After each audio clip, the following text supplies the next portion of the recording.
Hi, welcome to the Gospel according to Luke, Advent Calendar, Day 11.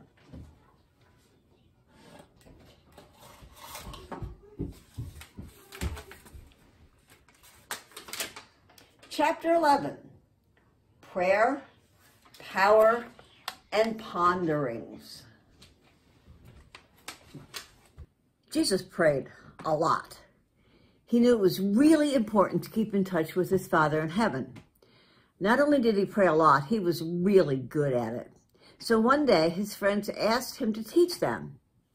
"Do it like this," he said. "Dad in heaven, please help us to remember how awesome you are. Let what you want to happen here on earth happen. Provide for us every day everything that we need, and please forgive us when we do wrong. Help us to forgive others who do wrong to us, too. And help us not to be lured into things that are no good." That's a pretty awesome prayer. Kind of covers it all, really, doesn't it? Then Jesus told another story. Imagine you're about to go to bed when a friend you haven't seen in ages turns up.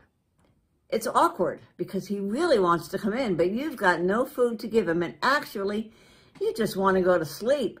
But he's really hungry, and he won't go away. I suppose you might go across the street and hammer on your neighbor's door, trying to persuade him to help you out. "Go away," he'd probably say. "We're all in bed. I'm not getting up to give you snacks." But if you keep on asking, he will give you what you need. Not because he's your neighbor, but because you won't go away until you got what you needed. Ask and you'll get. Search and you'll find. Knock and the door will open. It's true for everyone. If a kid is hungry, what kind of decent dad would give him a snake instead of some fish, or a scorpion instead of an egg? Even though you're not the best people, you do still know how to look after children. So think about it. Your dad in heaven always wants to give you good things. He's ready to give you the Holy Spirit. Just ask. People were starting to realize that Jesus was a powerful guy. He kept on healing people and chucking out evil spirits everywhere he went. But a few people started to get a little suspicious. How could Jesus do these things? He must be using the devil's power to get rid of evil spirits. How else could he be doing it? Show us a sign from God, if that's who you're really from. Jesus, he turned to face them. In a place where there's always fighting, in the end, it will always be a great big mess. Families that always fight don't often stay together. If the devil is doing what you see, why would he get rid of his own evil spirits? How would he ever get anywhere? If I use the devil's power to get rid of evil spirits, what about those who follow your ways? What power do they use? If I use God's power to get rid of them, then it proves that God is already here with you. When an evil spirit goes away from someone, it looks for somewhere else to go. But if it can't find anywhere, then it tries to go back to the person it came from. When it realizes that the person is all fixed up, it rounds up a gang of evil spirits to make himself stronger. And then it goes back and sets up home again in that person's life. This is scary stuff. And that's why it's so important to know that Jesus has power over these things. Jesus is reminding the crowd that it's all well and good to get rid of evil, but it must be replaced with good. If you're not with me, then you're against me. If you're not on my side, then you must be on the other. Suddenly, a woman shouted out from the crowd, "Jesus, your mom must be really blessed by God." "Yes, she is," said Jesus. "But the people who are really, really blessed are the ones who listen to what God says, then go on and do it." Why do you all keep looking for a sign from God? Jesus said in a loud voice, and everyone suddenly shut up.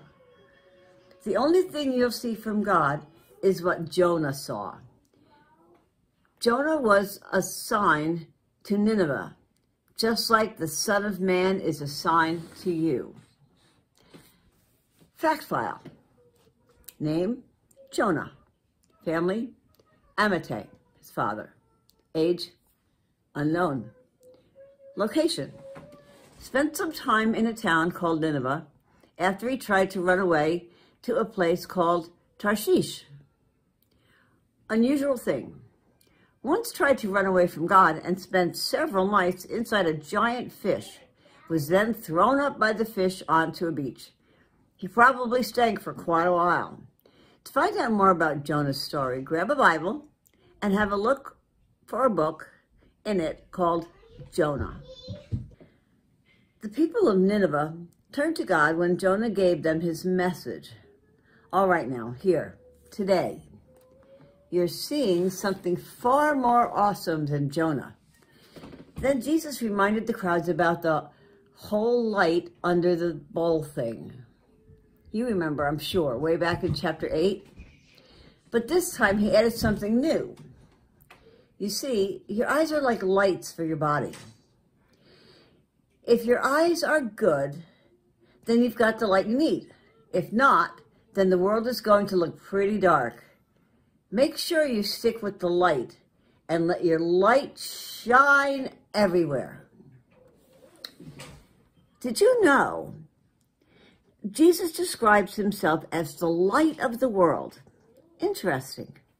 If you have a Bible, you can look this up in John chapter 8, verse 12. Jesus had been speaking to the crowds for a long time. So when one of the Pharisees invited him to dinner, he went straight over and sat down for food. Super posh fish biscuits tonight. Normally, people are supposed to wash their hands before eating, but Jesus didn't bother. The Pharisee thought this was a bit odd, and maybe even a little bit rude. So, Jesus said to him, it's not what's on the outside that matters, you know. You people wash all your dishes, cups, pots, and pans, but on the inside, you're still dirty. You're greedy and mean. Don't you realize that God can see what's on the inside as well as what's on the outside? You think you can get away with just following the rules, giving a bit of this and a bit of that? But when you cheat people the rest of the time and don't even try to love God, it's not like he doesn't notice. You should treat everyone fairly and be kind to them and give some of what you have back to God. You sit in the front row all the time trying to look good and make sure everyone knows it. But you don't get it. You're not getting anywhere. The other guests had been staring at Jesus, their frowns getting bigger by the minute. Excuse me, said one of the men who was a teacher of the law. You've just said some pretty mean things about us right here. You're no better, said Jesus. You tell people they must do this and they must do that, but you don't try to help them. You talk about God's messengers from hundreds of years ago as if you respected what they said. But it was your people who killed them and wouldn't listen. God sent those people to you to try to show you the right way to go, to try and show you how much he loved you. But you killed him. You ignored them. You wouldn't listen. Do you really think God won't punish you? You, teachers of the law, you know so much about God, but you never put it into practice. You never work on your relationship with him, and you stop other people doing the same. Now, there was a room full of frowns.